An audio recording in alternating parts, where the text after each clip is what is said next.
I told you, this thing is bigger than Nino Brown, and I got a list of proof. If I'm going down, I'm taking a whole lot of people with me. Order in the court. Nino Brown Boxing, I'm back in the building. Shout out to the LDBC. Don't forget to hit that like button and subscribe.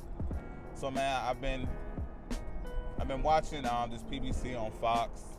You know, I saw the Shawn Porter, Errol Spence, Keith Thurman and Abner Mares interview. Very entertaining stuff by PBC. Great promotion for both of the guys.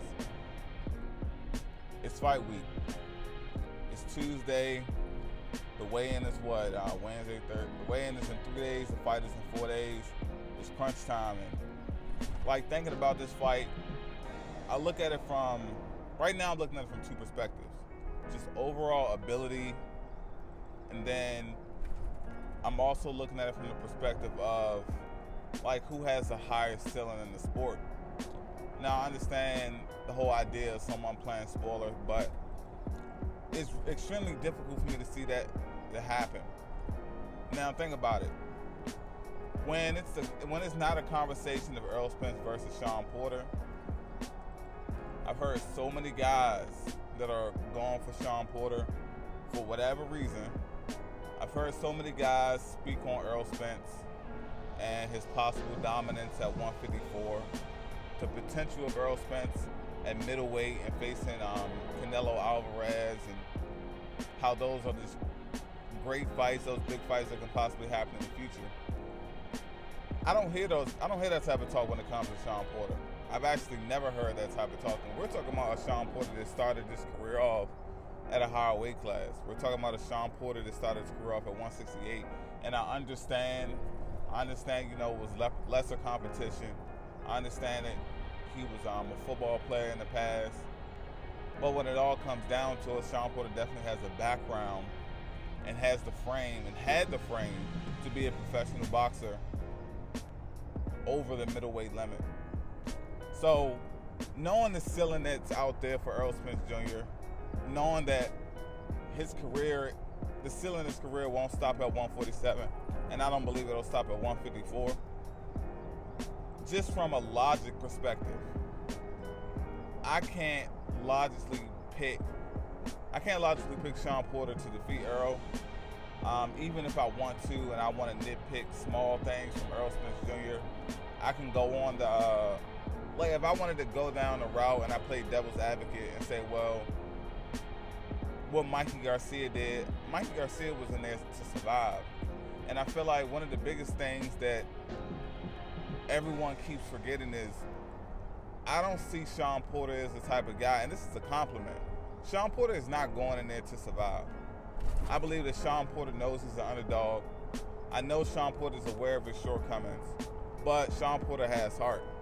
And with Shawn Porter having heart, the comparison of that situation with Mikey Garcia versus Shawn Porter is not the same. You got a guy that had a built-in excuse that he's moving up what they wanted to say 2 weight classes, even though it was only 1. Shawn Porter doesn't have that built-in excuse. And with Shawn Porter not having that excuse, Shawn Porter is going to do everything that he needs to do to try to be victorious. And with that being said, Shawn Porter's going to take an L. On top of that, Errol Spence Jr. has all the ability necessary, all the tools necessary, and all the experience needed. Like Kenny Porter, he made those comments regarding Errol Spence, and like Errol Spence was looking to him for advice. And my whole thing with that, Kenny, is first of all, we know it's bullshit. But let's just take your word for what it is just at this moment. The whole thing with that is, if that's the case, by your own admission, your son couldn't do what you coach Errol Spence to do. And that's strictly based off abilities. So obviously I made my pick in the past, and I'll keep my pick very consistent. I have to pick Errol Spence Jr. It's just the ceiling that I believe he has due to his boxing ability, his strength, his frame, his size, his technical skills. I can't go any other direction, so I'm picking Errol Spence Jr. for the victory. I believe this fight can't end in a stoppage. A lot of the brothers feel that, you know, it won't be a stoppage. They feel like they're going to be a tough fight, and I believe it'll be a tough fight as well. Like I said, Shawn Porter definitely has a lot of heart, but with heart comes a lot of responsibility in that ring, and I don't think Shawn will be disciplined enough in those tough situations to overcome what Errol Spence is going to be bringing to him. Shawn Porter knows he already has 2 losses, and he lost to Kell Brook, a man that Errol Spence went over to his country and stopped. He lost to Keith Thurman, a man that just lost to Manny Pacquiao, an old Manny Pacquiao. And the thing about it is, certain aspects of Shawn Porter's game is the guys that he lost to have been taking L's, or they haven't been looking good. So the Josecito Lopez fight, Keith Thurman didn't look good. I understand it was on the layoff, but at the same time, Kell Brook, he had fights as well. After the Errol Spence fights, he didn't look good. So me just thinking about those small details, since everyone likes to dissect resumes these days, it just, to me, those losses on Shawn Porter's record, and then taking into consideration that these guys haven't looked good recently, it kind of lowers Shawn Porter a tier in my book when I come to like just looking at him as an overall fighter. Just looking back on it, like even with the Ugas fight, to me, I thought Shawn Porter lost that fight, and with the record books say, the wins and loss column has a loss for Ugas and a W for Shawn Porter. But at the same time, it was clear as day. That knockdown that happened, Errol Spence can replicate that. And I already know Errol Spence is the finisher, and Shawn Porter is going to be in there in a position. He's going to have Kenny Porter screaming in his ear, talking about basically like, this is it.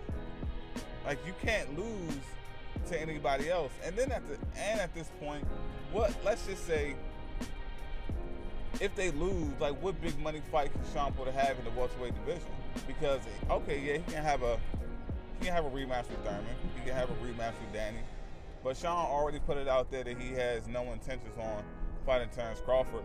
To me, that's definitely an opportunity for him if he takes a loss this weekend. But win, lose, or draw, Shawn Porter, it seems like he's setting himself up for this to be the biggest payday of his career. Clearly, they can always run it back, but guys, I just don't see it. Like, I've sat back, I rewatched fights from Shawn Porter, and the Adrian Granados fight, even though Shawn said it was an injury, the Ugas fight, it's just one of those things where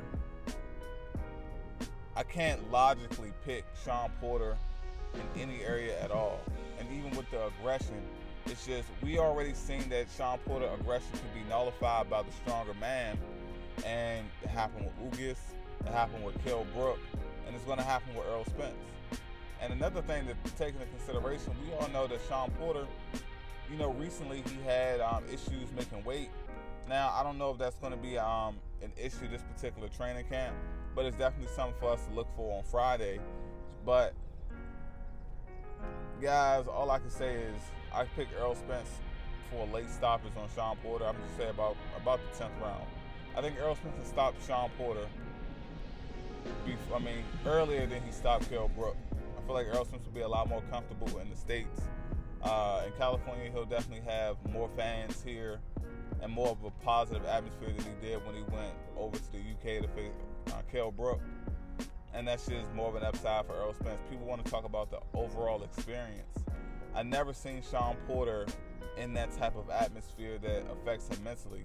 Errol Spence he's been in a situation for his first title shot where he was at a severe disadvantage, and he overcame that situation mentally and came out victorious. He made his opponent quit. So Errol Spence's experience has already been proven. Errol Spence has been in there, even though with a Lamont Peterson, some people may say, well, Lamont Peterson was at the end of his road, but at the same time, that experience factor definitely was there, and I'm sure he learned a lot from that fight. But we're a few days away, weigh in on Friday. The fight happened on Saturday night. It's Nino Brown Boxing. Shout out to the LDBC, and I'm out.